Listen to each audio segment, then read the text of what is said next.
C'est un déséquilibre de barrière, hein. Donc il y a un équilibre qui est créé, et donc quand il y a un déséquilibre, il y a plus de stress, il y a plus de médicaments ou autre chose, ça va déséquilibrer la barrière, et donc on va favoriser les ulcères.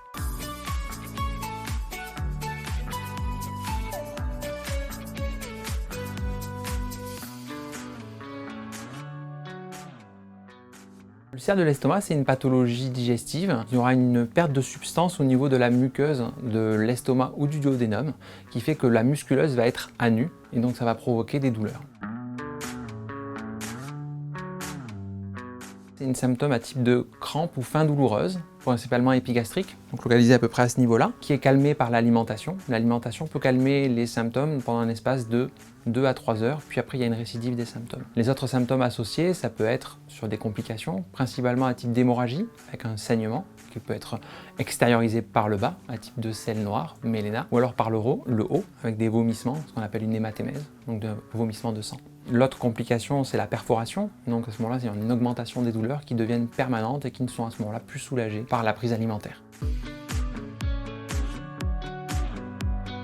La maladie ulcéreuse, en fait, elle est due à un déséquilibre entre la barrière protectrice de l'estomac et du duodénum et les facteurs qui synthétisent l'acidité. Quand il y a un dérèglement de cette barrière, à ce moment-là, ça provoque des ulcères. Les facteurs de risque les plus courants sont l'Helicobacter pylori, c'est une bactérie qui est présente au niveau tellurique, donc sur la sole, et qu'on se contamine quand on est enfant par la contamination oro-fécale, on dit, donc c'est par l'alimentation. C'est plus dans les endroits où il y a des défauts d'hygiène, hein, donc plutôt les pays du sud de la Méditerranée.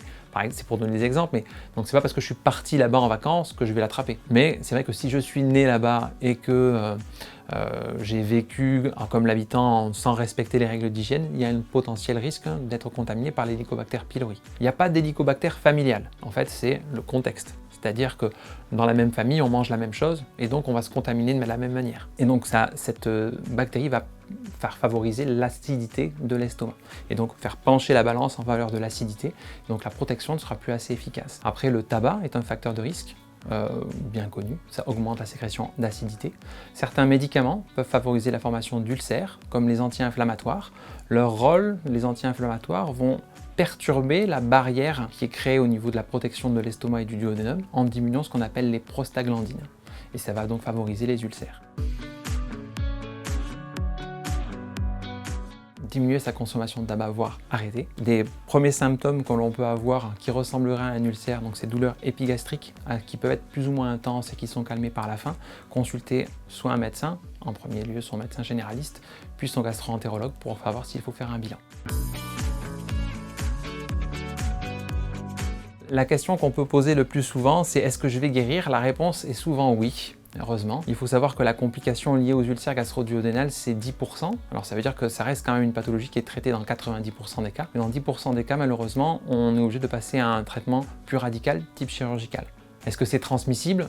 Par exemple, c'est pas transmissible. C'est pas quelque chose qu'on peut donner à quelqu'un. Dans les facteurs de risque, il y a le stress aussi. Donc on demande souvent est-ce que le stress au travail peut potentiellement oui, parce que ça augmente la sécrétion d'acidité.